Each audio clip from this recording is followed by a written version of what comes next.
সালমা শোনো। বলেন sir. Sir না, কল মি রিয়াজ। ওকে, হ্যাপি বার্থডে। আপনি কি করে জানলেন আজকে আমার বার্থডে? যাকে ভালোবাসি তার বার্থডে কবে জানবো না? এই নাও, এটা তোমার জন্য।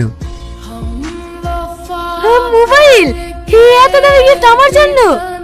হ্যাঁ, তোমার কাছে এটা কিছুই না। তুমি জানো তুমি আমার কাছে কতটা দামি? একদিকে যদি পৃথিবীর সমস্ত ধন সম্পদ থাকে, আর একদিকে তুমি। আমি শুধু তোমাকেই চাইবো। হ্যাঁ, আপনি আমাকে এতটা ভালোবাসেন? হ্যাঁ, আমার জীবনের থেকেও বেশি। রিয়াজ, জড়িয়ে ধরবে না? তুমিও না?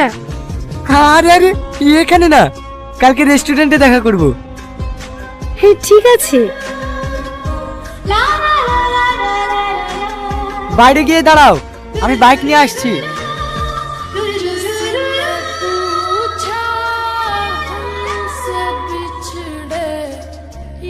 আপনি যে ব্যক্তিকে কল করেছেন তিনি অন্য কল আপনি যে ব্যক্তিকে কল করেছেন তিনি। হ্যালো।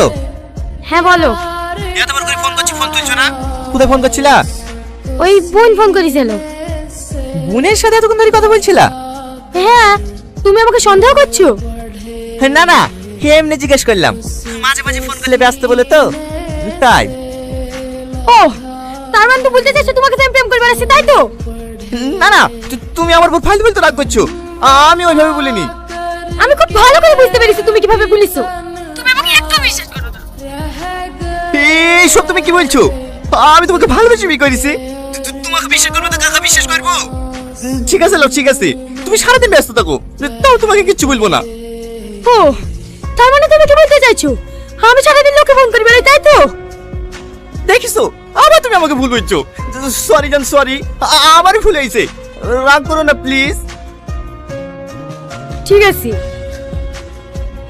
শোনো না, হ্যাপি বার্থডে। খাওয়া দাওয়া করেছো? হ্যাঁ করেছি, তোমার জন্য আমি একটা গিফট নিয়েছি। কি গিফট? এখন বলবো না, বাড়ি গিয়ে দেখাবো। আচ্ছা ঠিক আছে, এক সপ্তাহ বাদে আমার পরীক্ষা, একটু পড়তে বসি। হ্যাঁ পড়ো। Good night.